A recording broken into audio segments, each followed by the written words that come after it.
الله أكبر الله أكبر الله أكبر لا إله إلا الله والله أكبر الله أكبر ولله الحمد الله أكبر الله أكبر لا إله إلا الله والله أكبر الله أكبر ولله الحمد الله أكبر كبيرا والحمد لله كثيرا وسبحان الله بكرة وأصيلا لا إله إلا الله والله أكبر الله أكبر ولله الحمد الحمد لله نحمده ونستعينه ونستغفره ونعوذ بالله من شرور أنفسنا ومن سيئات أعمالنا من يهد الله فلا مضل له ومن يضلله فلا هادي له وأشهد أن لا إله إلا الله وحده لا شريك له وأشهد أن محمدا عبده ورسوله أرسله بالحق بشيرا ونذيرا وداعيا إلى الله بإذنه وسراجا منيرا أما بعد فإن خير الحديث كتاب الله وخير الهدى هدى محمد صلى الله عليه وسلم وشر الأمور محدثاتها وكل محدثة بدعة وكل بدعة ضلالة وكل ضلالة في النار فأعوذ بالله السميع العليم من الشيطان الرجيم من همزه ونفخه ونفثه بسم الله الرحمن الرحيم يا أيها الذين آمنوا اتقوا الله حق تقاته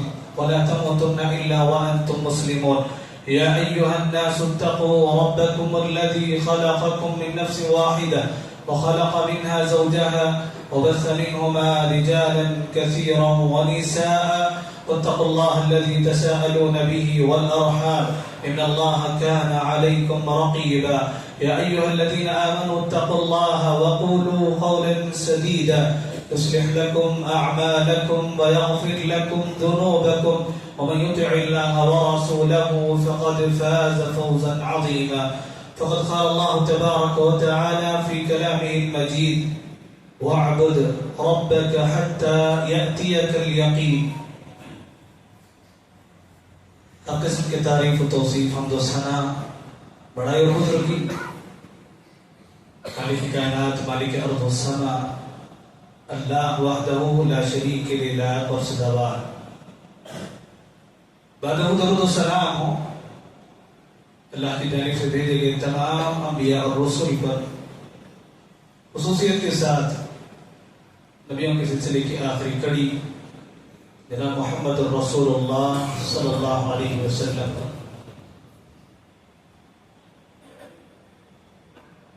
محترم حاضرین اور عفت مآب خواتین اسلام،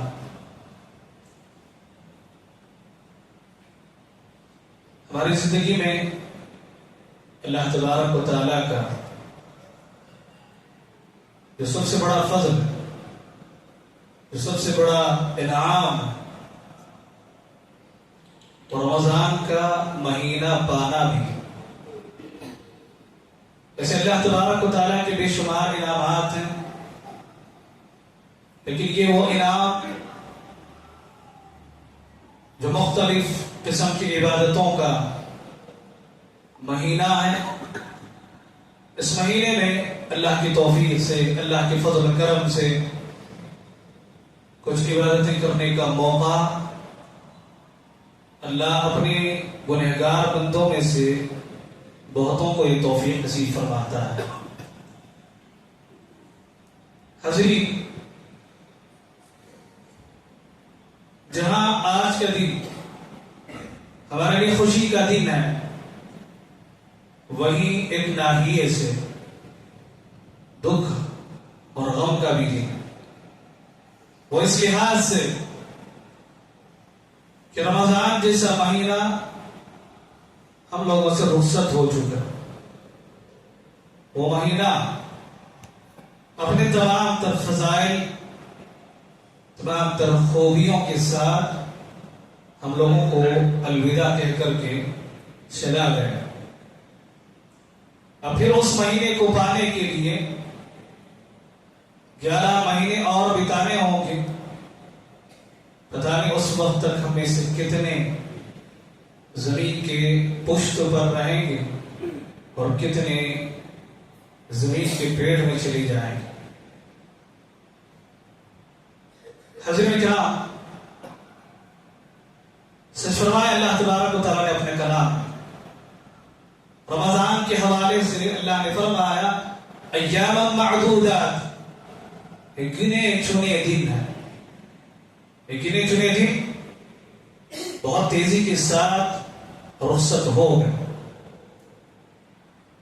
حضرین وہ ایام جس کے ہر رات اللہ تبارک و تعالیٰ اپنے بندوں میں سے کچھ لوگوں کو جہنم سے نجات دلاتا ہے، وہ ایام جس میں سرکش شیاطین کے وسوسوں سے ورغلانے سے اکسانے سے اور بھٹکانے سے اللہ تعالیٰ نے ہم لوگوں کو محفوظ رکھا.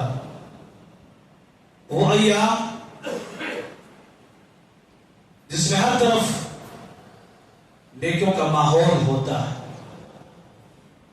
وہ ایام جس میں فرائض کے علاوہ سنن اور نوافل پر بھی فرائض ہی کی طرح توجہ دی جاتی ہے. وہ اپنے تمام تر فضائل اور فوائد کے ساتھ ہم لوگوں سے رخصت ہو چکا ہے. لیکن ایک مہینہ جو ہم لوگوں کو ملا، 29 دن یا 30 دن اس مہینے کے جو بھی ملتے ہیں، وہ کچھ اسباق ہم لوگوں کو دے کر کے جاتے ہیں. وہی اصل میں مقصود بھی ہے. ان اسباق کو ذہنوں میں محفوظ رکھنا اور بعد کے 11 مہینے اس کے مطابق اپنی زندگی کو ڈھالنا. حضرت کرام ان میں سب سے پہلا اور اہم سبق جو رمضان سے ہم لوگوں کو ملتے ہیں، رمضان کے روزوں کے ذریعے سے اللہ تبارک و تعالی ہمارے اندر پیدا کرنا چاہتا ہے، وہ ہے تقوی. اللہ تبارک و تعالی نے فرمایا یا ایھا الذین آمنوا کتب علیکم الصیام کما کتب علی الذین من قبلکم لعلکم تتقون. اللہ نے تمہارے اوپر روزے فرض کیے جیسا کہ تم سے پہلے امتوں پر بھی فرض کیا گیا تھا، تاکہ تمہارے اندر تقوی پیدا ہو جائے. حضرین 29 روزے اس سال ہم لوگ رکھ کر کے فارغ ہوئے. ذرا ہم اپنے آپ کا محاسبہ کریں.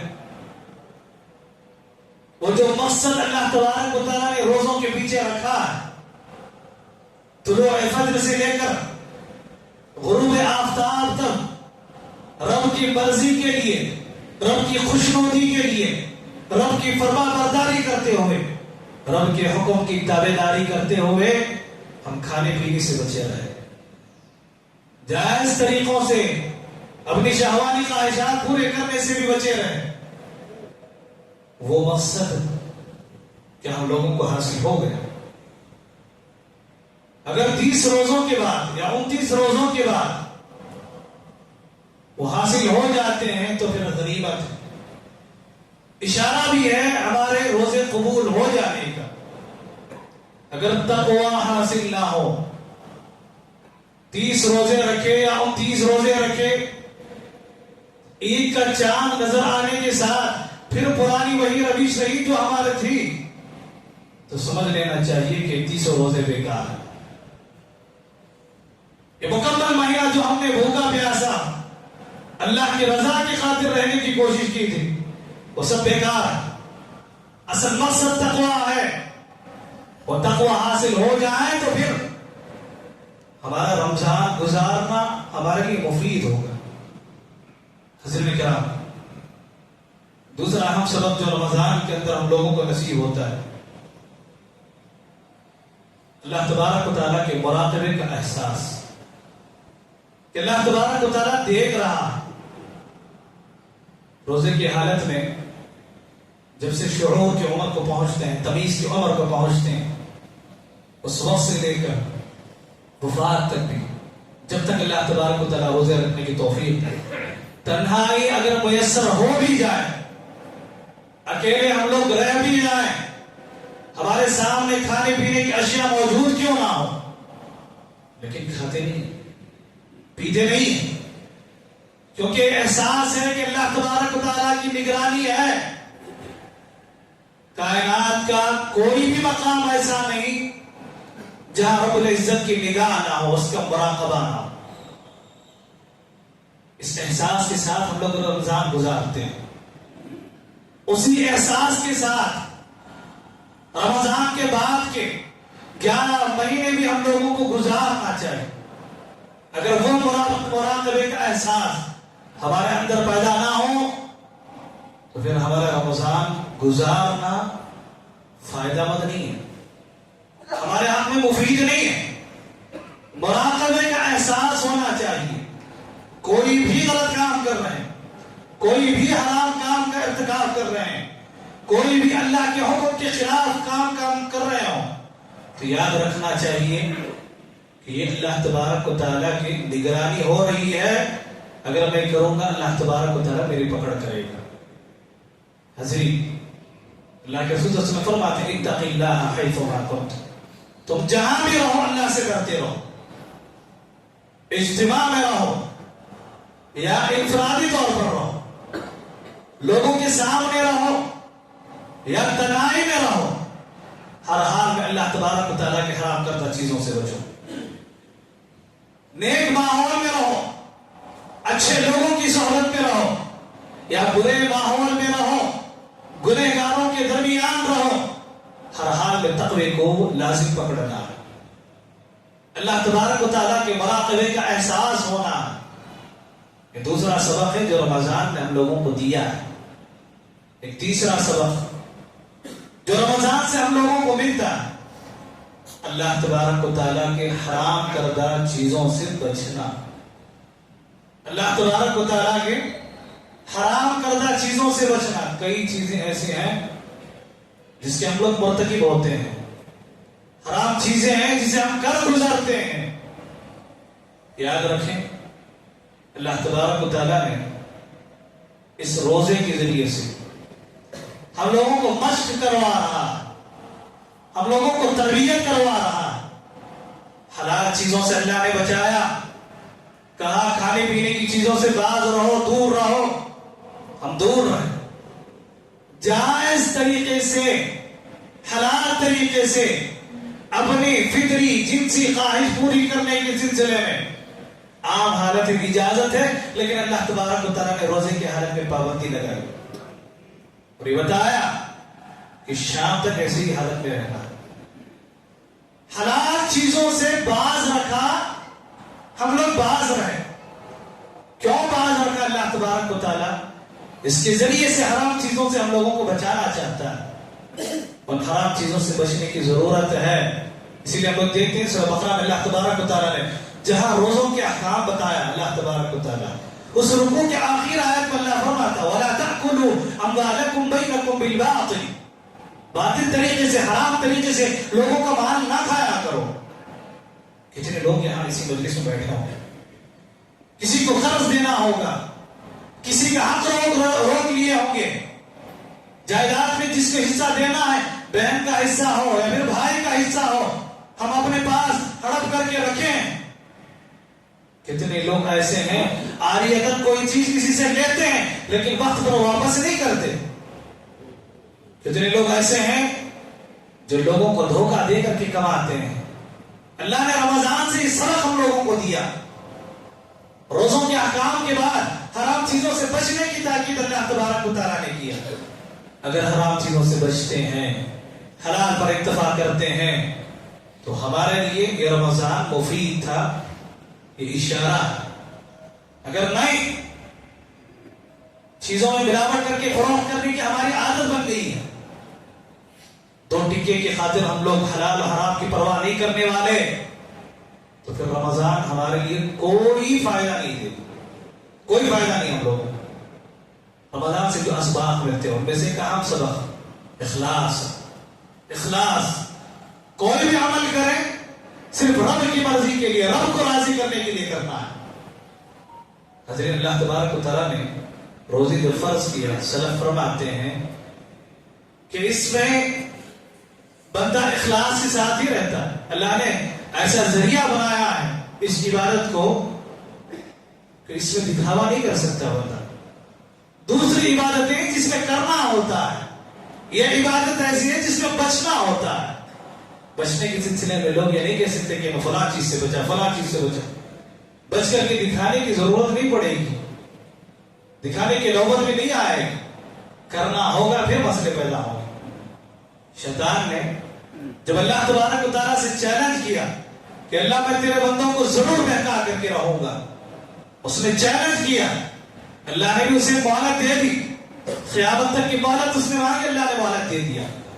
وہی شیطان یہ اقرار بھی کرتا ہے کہ اللہ میں تیرے بندوں میں سے اکثر لوگوں کو گمراہ کر کے رہوں گا، الا عبادک منہم المخلصین، الا عبادک منہم المخلصین، مگر وہ بندے تیرے جو اخلاص کے ساتھ عبادتوں کو انجام دیتے ہیں، ان پر میرا بس نہیں چلے گا، ان پر میرا کوئی اختیار نہیں ہوگا۔ کوئی بھی عبادت انجام دے تو اخلاص کے ساتھ انجام دینے کی کوشش کرنا ہے، کسی کی رضا، کسی کی خوشنودی، کسی کے پاس شہرت، کسی کے پاس نام و نمود، کسی کے پاس واہ واہی، ان سب چیزوں سے ہٹ کر کے ہم لوگوں کو اللہ کی رضا کے لیے عبادتیں کو انجام دینے ہم لوگوں کو فکر ہونا چاہیے۔ حضرت کرام، رمضان جو سبق ہم لوگوں کو دیتا ہے ان میں سے ایک اہم سبق صبر ہے، اطاعت کے کاموں میں صبر ہے۔ اللہ تبارک و تعالیٰ نے جن چیزوں سے منع کیا ہے ان سے بچنے پر صبر ہے، اور اچھے اخلاق کا مظاہرہ کرنا ہے۔ اللہ کے رسول صلی اللہ علیہ وسلم فرماتے ہیں اگر کوئی بندہ کسی مسلمان کو پریشان کرتا ہے، اذیت پہنچاتا ہے، اور روزے کی حالت میں اللہ کے رسول صلی اللہ علیہ وسلم فرماتے ہیں تم اتنا کہہ دو انی صائم، میں روزے سے ہوں، صبر کا مظاہرہ کرو بس۔ صبر کی تلقین اللہ تبارک و تعالیٰ نے 1 مہینہ مکمل ٹریننگ کے ذریعے سے ہم لوگ کروا رہے ہیں۔ اس چیز کو ہم لوگ کو لازم پکڑنے کی ضرورت ہے۔ رمضان کے اسباق میں سے اہم سبق اخلاق حسنہ، اچھے اخلاق کا مظاہرہ کرنا، فحش اور فضول باتوں سے اپنے آپ کو بچا کر کے رکھنا۔ کیا فرمایا اللہ کے رسول صلی اللہ علیہ وسلم؟ کچھ روزدار ایسے ہیں جن کو بھوکے رہنے کے علاوہ اور کچھ فائدہ نہیں دے گا۔ کون ہے وہ لوگ؟ جو روزہ رکھ کر کے بھی اللہ تبارک و تعالیٰ کے احکام کے پیروی نہ کریں۔ اللہ نے جن چیزوں سے بچنے کا حکم دیا ہے ان سے نہ بچیں، تو سمجھ لینا چاہیے کہ ایسے لوگوں کے روزہ قبول نہیں ہوگا۔ لوگوں کے ساتھ تعامل کرنا ہے، اچھے انداز سے تعامل کرنے کی ضرورت ہے۔ حضرین، رمضان کے اندر اللہ تبارک و تعالیٰ سب کے شیاطین کو جکڑ دیتا ہے۔ نفس برائی پر آمادہ ہونے کا ارادہ بھی ہو، ماحول ایسا نہیں رہتا کہ ہم لوگ برائی کا ارتکاب کریں۔ ہر طرف خیر کا ماحول ہے، بھلائی کا ماحول ہے، نیکیوں کا ماحول ہے، اس لیے چار اور ناچار نیکی کے کام ہم لوگ کر لیتے ہیں۔ اس مہینے کے ذریعے سے باقی 11 مہینوں میں اللہ تبارک و تعالیٰ اپنے نفس کے ساتھ اور اپنے دشمن شیطان کے ساتھ مجاہدہ کرنے کی ٹریننگ اس مہینے کے ذریعے سے اللہ تبارک و تعالیٰ نے دیا ہے۔ اپنے نفس کے ساتھ بھی مجاہدہ کرنا ہے۔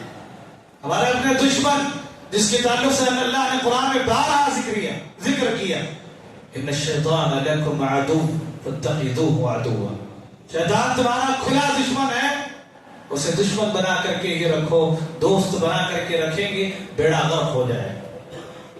حضرین کرام، رمضان کے سے بہت سارے اسباق ہیں، انہیں اسباق میں سے فقراء اور مساکین کا درد، ان کی پریشانیوں کو محسوس کرنا بھی، صدقات کے ذریعے سے، زکوٰۃ کے ذریعے سے، خیرات کے ذریعے سے، اس مہینے کے ذریعے ہم لوگوں کو اللہ تبارک و تعالیٰ نے یہ ٹریننگ دیا ہے۔ اس سلسلے کو باقی رکھنا. بھوکا پیاسا جو اللہ تبارک و تعالیٰ نے رکھا، کھانے پینے کی سکت ہے، اللہ نے مال و دولت دیا ہے، جتنا چاہے کھا سکتے ہیں، جو چاہے کھا سکتے ہیں، لیکن اللہ نے پابندی لگائی، وہ احساس کروایا بھوک کا. کیسے رہتے ہیں غریبوں کی زندگی، کیسے کٹتی ہیں ہم لوگوں کی راتیں، کیسے بھوک و پیاس کے بارے میں وہ زندگی بتاتے ہیں. وہ درد، وہ تکلیف ہم لوگوں کو بھی محسوس کروایا اللہ تبارک و تعالیٰ. رمضان کے اسباق میں سے یہ بھی ایک اہم سبق ہے. ایک اہم سبق رمضان کے سلسلے میں جذبہ اطاعت اور عبادت. جذبہ اطاعت اور عبادت. گنہگار بندہ بھی ہو، شرابی ہو، کبابی ہو، گٹکا خور ہو، تمباکو نوشی کی عادت ہو اور برائی میں ملوث ہو، رمضان آتے ہی سر پر چوٹ ٹوپی چڑھا لیتا ہے، مسلمان بن جاتا ہے. اگر نہیں تو کم از کم بننے کی ٹریننگ کرتا ہے. رمضان جیسے رخصت ہوتا ہے، وہ عبادت کا جذبہ، وہ اطاعت کا جذبہ کہاں نہیں، پتہ نہیں کہاں فوت ہو جاتا. یہ رمضان کے حد تک خاص نہیں ہے. اللہ تبارک و تعالیٰ فرماتا ہے وَاعْبُدْ رَبَّكَ حَتَّى يَأْتِيَكَ الْيَقِينُ. کب تک عبادت کرنا ہے؟ موت جب تک آ جائے اس وقت تک اللہ تبارک و تعالیٰ کی عبادت میں لگے رہنا.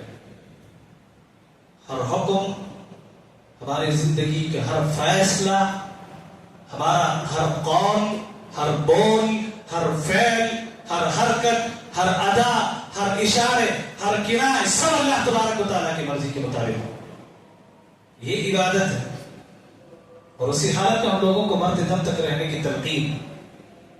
مسئلہ ہمارا یہ ہے کہ ہم لوگ رمضانی مسلمان ہیں. ہمارے معاشرے کی اکثریت ربانی مسلمان نہیں ہے.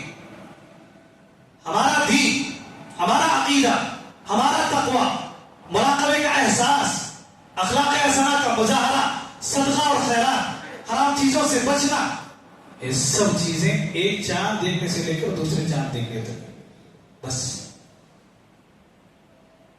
اللہ تبارک و تعالیٰ اس کا ہم لوگوں کو حکم نہیں دیا ہے. زندگی جب سے ہم لوگ شعور کی گزارنے لگے، تمیز کی عمر کو پہنچے، اس وقت سے لے کر وفات تک ہم لوگوں کو اللہ تبارک و تعالیٰ کی اطاعت میں گزارنا. ذکر باتیں بہت ہیں، ایک دو اہم بات ذکر کر کے میں اپنی بات ختم کر دوں. عبادات ہمارے رمضان کے قبول ہوئے ہیں یا نہیں ہیں، پھر جائزہ لینا ہے. اسلاف فرماتے ہیں رمضان گزرنے کے بعد بھی وہ اعمال جو ہم لوگ رمضان میں کرتے تھے اس کی عادت اگر ہماری بن گئی ہے تو اشارہ ہے کہ ہمارے رمضان کی عبادتیں قبول ہوئی ہیں. اگر نہیں، عید کے چاند دیکھنے کے ساتھ ہی ہم لوگ یہ سمجھتے ہیں کہ آزاد ہو گئے، ہم لوگ جیسے چاہے ویسی زندگی گزار سکتے ہیں، تو اشارہ ہے کہ اخلاص کے ساتھ عبادتوں کو انجام نہیں دیے ہیں. اگر اللہ تعالیٰ کے بارگاہ میں قبول ہوتے ہیں، حدیث میں جیسا کہ ذکر ہے ایک نیکی کے بعد دوسری نیکی کی توفیق بندے کو ملتی ہے. اگر توفیق نہ ملے تو سمجھ لینا چاہیے کہ ہماری عبادتیں ضائع ہوئی ہیں. اللہ محفوظ رکھے ہمارے اعمال. حضرین، رمضان جیسی فوت ہوتا ہے، ہمیں سے اکثر لوگ بس اوقات ہمارے نفس کی یہ کیفیت ہم لوگ یہ پاتے ہیں، محسوس کرتے ہیں، چلو اب قید، قیود، شروط، پابندیوں سے ہم لوگ آزاد ہو گئے. یہ تصور اگر ہے یا منافقانہ تصور ہے. مومن کو اللہ تبارک و تعالیٰ نے جو بنایا، اللہ کے رسول صلی اللہ علیہ وسلم فرماتے ہیں الدنیا سجن المؤمن، الدنیا سجن المؤمن. دنیا مومن کے لیے قائد ہے. یہاں پابندیاں ہیں، یہاں اصول اور قوانین کی تحت زندگی گزارنا ہے، یہاں حرام سے بچنا ہے، صرف حلال پر اکتفا کرنا ہے. اپنی من چاہے زندگی گزاریں گے، من مانی زندگی گزاریں گے، اور یہ سمجھیں گے کہ رمضان کے رخصت ہوتے ہی ہم لوگ آزاد ہو گئے، تو یہ اصل میں مومنانہ شیوا نہیں ہے، یہ مومن کی پہچان نہیں ہے. اگر نفس میں اگر ایسا خیال آ جائے تو پہلی فرصت میں توبہ کریں. اللہ نے ہم لوگوں کو صرف رمضان کے اندر مسلمان بن کر کے رہنے کا حکم نہیں دیا. ہماری زندگی میں بہت سارے رمضان آئے, بہت سارے رمضان اسی طریقے سے گزر گئے. کوشش کریں کہ یہ جو رمضان گزرا ہے انقلابی رمضان, یہ جو رمضان گزرا ہے ہمارے لیے انقلابی رمضان ہو. کیسا انقلابی رمضان ہوگا؟ کوشش کریں فرائض کی پابندی کریں.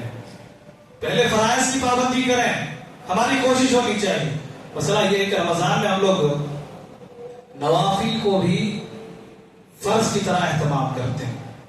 رمضان سے جیسے بھی فارغ ہوتے ہیں فرائض کو نفل کے درجے میں رکھ دیتے ہیں.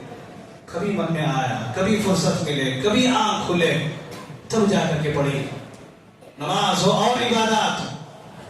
رمضان آئے نوافل فرائض کے درجے میں, رمضان رخصت ہو جائے تو فرائض بھی نفل کے درجے میں. ایسی زندگی ہم لوگوں کو نہیں گزارنا.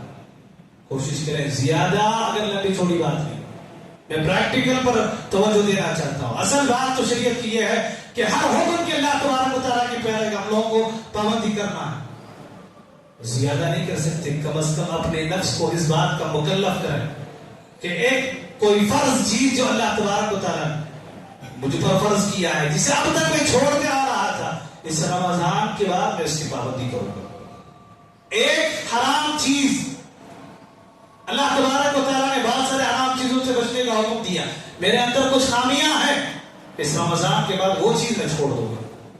حرام کمائی چھوڑ دوں گا, جھوٹ بول کر کی کمانا چھوڑ دوں گا, یا پھر کوئی نشہ اور چیز استعمال کرنے کی عادت تھی چھوڑ دوں گا. ایک مہینے کی مسلسل ٹریننگ ہوئی ہے. لوگ 2-4 دن کسی برائی میں ملوث ہوئے, غلط دوستوں کی صحبت میں رہے, نشہ کیے, پھر یہ کہنے لگتے ہیں عادت ہو گئی, لت لگ گئی. 1 مہینہ رمضان کا مکمل عبادت میں مشغول رہتے ہیں. کیوں وہ عادتیں ہم لوگوں کو لگتی نہیں؟ کیوں ہم لوگوں کو اس کی عادت نہیں بن پاتی ہے؟ اصل میں عبادتوں میں شوق اور لگن کے ساتھ نہ کرنے کا نتیجہ ہے. حضرت باتیں بہت ہیں, اختصار کے ساتھ بس اتنا کہنا ہے کہ رمضان تو گزر گیا, لیکن رمضان جو اسباق ہم لوگوں کو دے کر کے گیا اور سبق ہم لوگوں کو لینا چاہیے, اس کے مطابق اپنے بات کی زندگی کو ڈھالنے کی کوشش کرنی چاہیے. اللہ تبارک و تعالیٰ سے دعا ہو رب العزت اس ماہ مبارک میں جو کچھ ہم لوگوں سے عبادت سرزد ہوئے ہیں, اللہ تبارک و تعالیٰ ان عبادتوں کو قبول فرمائے, اسے شرف قبولیت سے نوازے. اس میں جو کمی, کوتاہی اور غفلت رہ گئی ہے اللہ تبارک و تعالیٰ اپنے فضل و کرم سے معاف فرمائے. اللہ اس مہینے کی جیسے قدر کرنے تھے ویسے ہم لوگوں نے نہیں کیا, اللہ تو ہم لوگوں کو درگزر فرما. اللہ ہم لوگوں کو بخش دے. ہم میں سے بہت سارے لوگ اسی غفلت میں رہے کہ اور ایام باقی ہیں, اور ایام باقی ہیں. دیکھتے دیکھتے تیرے فرمان کے مطابق وہ مہینہ ہم لوگوں سے رخصت ہو چکا. اللہ بہت سارے لوگوں کو تو نے جہنم سے آزادی دلائی, جہنم سے آزاد کروایا, ان لوگوں کے فہرست میں ہمارا بھی نام شمار فرما. اللہ اگر نہیں ہوئے ہیں اب تک, ایسے اعمال کی توفیق دے کہ باقی زندگی میں کم از کم جہنم سے چھٹکارے پانے والے بن جائیں. اللہ جنت الفردوس میں ہم تمام لوگوں کو جگہ نصیب فرما. اللہ ہمارے جو بھی عبادتیں ہیں, چاہے وہ روزے ہوں, قیام اللیل ہو, تلاوت ہو, دعا ہو, صدقہ و خیرات ہو, زکات ہو, جو جو اعمال ہم نے انجام دیے اللہ سب کو تو قبول فرما, اسے بہتر سے بہتر اس کا تو صلہ ہم لوگوں کو نصیب فرما. اللہ جن کو ہمارا اعزاء اور قارب میں سے رمضان نصیب نہیں ہو سکا, اللہ یہ رمضان ان کا نصیب نہ ہونا ان کے لیے پچھتاوے کا ذریعہ نہ بنا. اللہ ان کے قبر کو تا حد نگاہ وسیع کر دے, ان کے لیے ہم لوگوں کو وسیلہ درجات کی بلندی کا اور مغفرت کا ہم لوگوں کے اللہ تو بنا دے. اللہ ہمارے والدین کو صحیح سلامت رکھ, جب تک اس دنیا میں رکھ. ہم لوگوں کو اور ان کو, سارے احباب کو, سارے مسلمانوں کو تیری اطاعت, تیری بندگی میں زندگی گزارنے والا ہمیں سے ہر شخص کو بنا. اللہ جب تک ہم لوگوں کو اس دنیا میں رکھیں تیری مرضی کے مطابق زندگی گزارنے والے بنا, اور جب ہم لوگوں کو اس دنیا سے اٹھا تو کلمے کی موت ہم لوگوں کو نصیب فرما. سبحان ربک رب العزة عما یصفون وسلام علی المرسلین والحمد للہ رب العالمین.